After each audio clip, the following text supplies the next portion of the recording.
Mes frères et mes sœurs en islam, aujourd'hui on va parler des actions du cœur qui sont parfois négligées, mais ils sont plus importants que les actions du sens, la main, les pieds, la vue, l'ouïe, etc.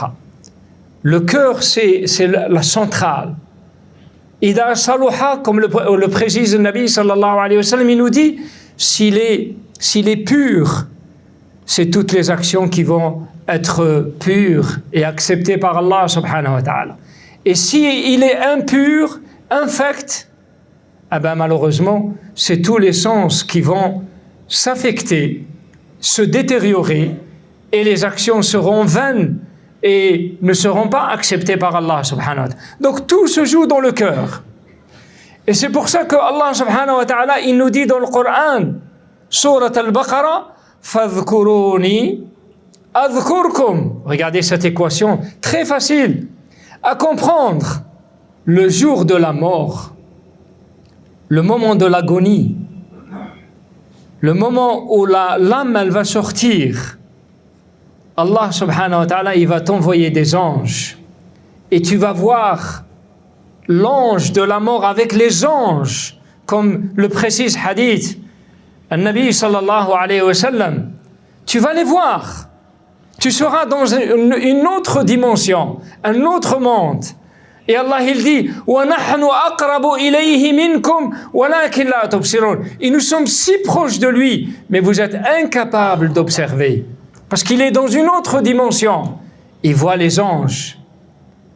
Et il voit, et il sait parfaitement s'il est parmi les heureux, victorieux, bi'idnillahi subhanahu wa ta'ala, bima qaddamat al-aydi, de par son action, de par sa persévérance, de par son dévouement à Allah subhanahu wa ta'ala.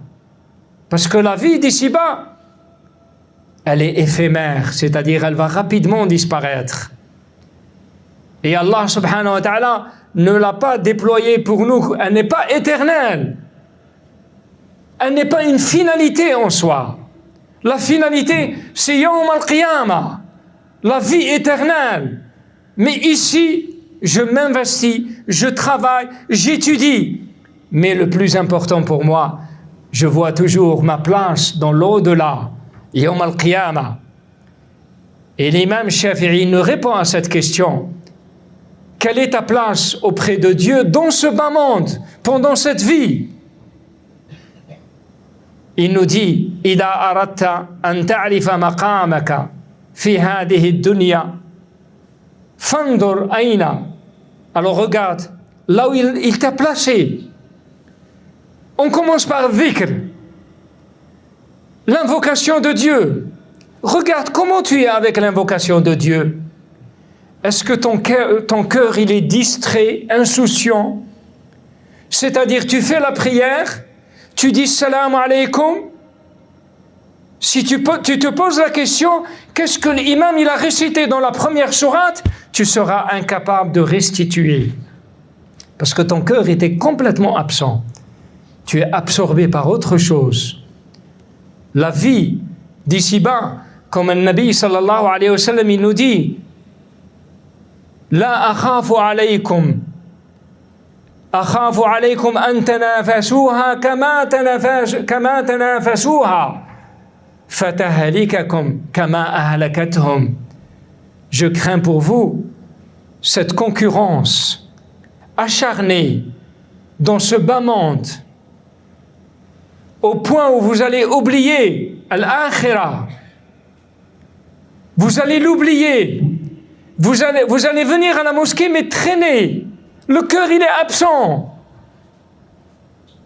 Si bien qu'on peut mesurer, on a la balance entre les mains. Combien tu invoques Allah subhanahu wa ta'ala? Et comment tu l'invoques? Est-ce que dans l'invocation, ton cœur, il est apaisé? Ala bi dhikrillahi tatma'innul qulub. Est-ce que ton cœur, il est apaisé? Est-ce que tu viens à la mosquée dans la joie? L'enthousiasme, tu es comblé parce que tu es entre les mains de Dieu. Tu dis Allahu Akbar, Et tu fais le recours, Subhanallah al-Azim. Tu fais sujoud, tu dis Subhana Rabbi al-A'la. Et tu fais tes invocations pour tes parents, tes proches, etc. Ça, c'est le dhikr déjà. Regardez comment on est avec le dhikr. Et puis, le prophète sallallahu alayhi wa sallam, il nous a enseigné Adhkar al-Sabah wa Adhkar al-Masa. Est-ce que nous sommes assidus? On les fait tous les jours, matin et soir.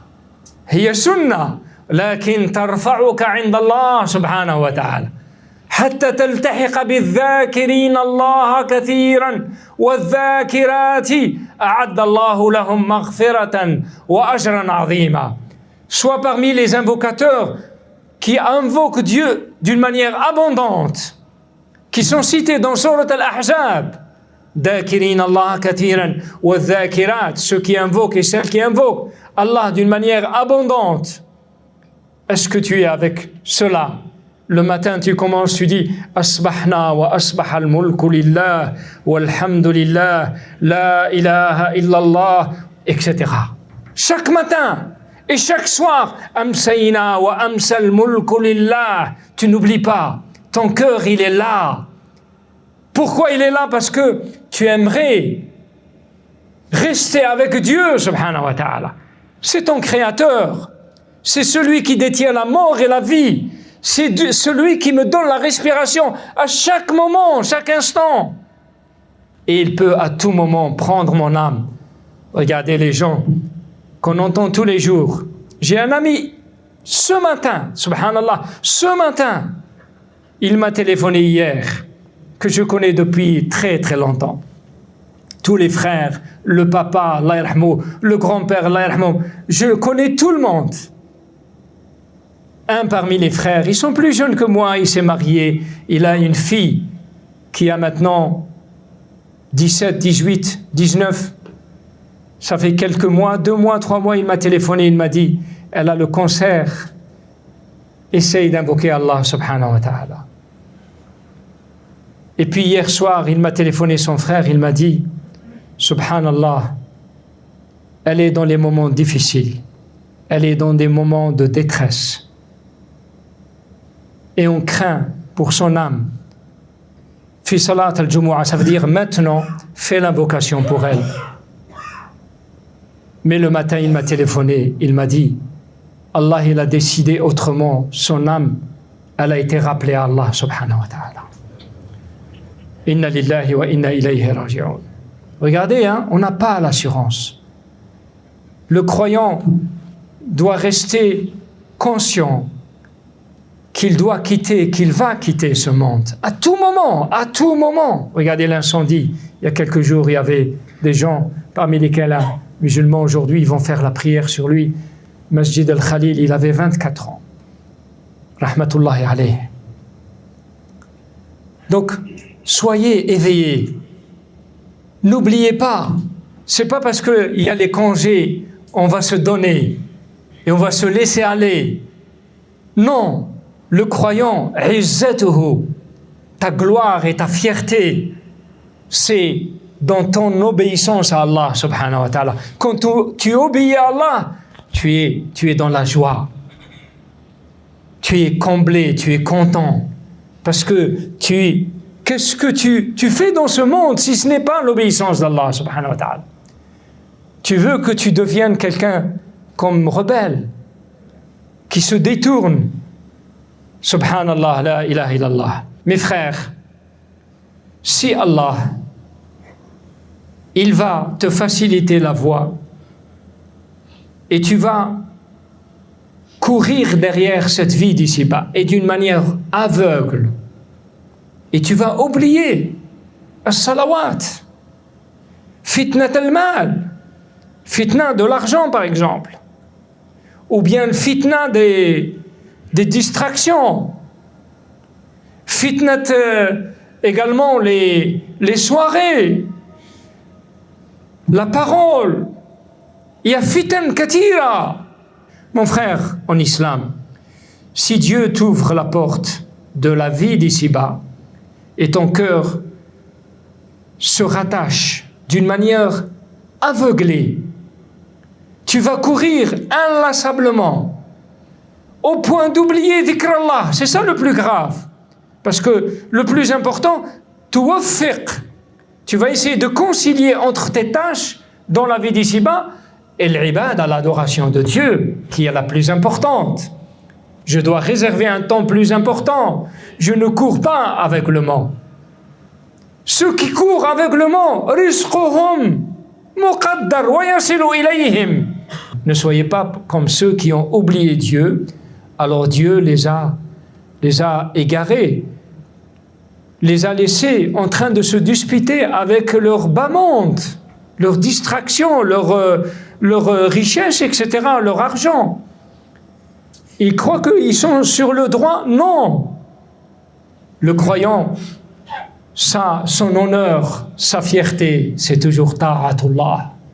L'obéissance de Dieu, ce sont ses prières quand il va les préserver et les respecter dans leur rendez-vous comme il se doit. Mes frères et mes sœurs, je vais terminer par ça. Celui dont Allah subhanahu wa ta'ala va le laisser en train de s'occuper des défauts des gens. Il est concentré sur ça. Il ne voit que ça. Il a oublié ses défauts, évidemment. Il ne voit que les défauts des autres. Alors celui-ci, il sait que s'il le fait ainsi, alors Allah, il va l'humilier. Pourquoi? Parce que c'est une équation également. Celui qui va violer la pudeur des gens et va parler sur leurs défauts, Allah, il va violer sa pudeur, même s'il est chez lui. Regardez, c'est très important. On doit faire attention. Man tatabba'a awarat an-nas hataka Allahu sitrahu wal 'iyadu billah. Nas'alu Allah subhanahu wa ta'ala an yahfadana wa yahfada jami' al-muslimin. Donc si tu t'occupes des défauts des autres, délaissant les tiens, c'est un signe dont il faut se méfier. Heureux celui que ses propres défauts occupe ou l'occupe au point de le détourner des défauts des autres. Lorsque vous voyez quelqu'un constamment préoccupé par les défauts des autres, tout en oubliant les siens, sachez que Allah subhanahu wa ta'ala, il est en train de le traîner et de l'éprouver gravement. Wal-'iyadu billah. Donc le croyant, il est toujours dans la vigilance. Contre qui? Contre lui-même. Sachant qu'il a des défauts graves, il ne doit pas à aucun moment s'en occuper des autres. Il doit regarder toujours devant le miroir et regarder que lui-même, ses propres défauts. وهذا من أعدل ومن التوفيق من الله إذا استطاع المؤمن بإذن الله أن يتبع هذا المنهج. أقول ما تسمعون واستغفر الله لي ولكم.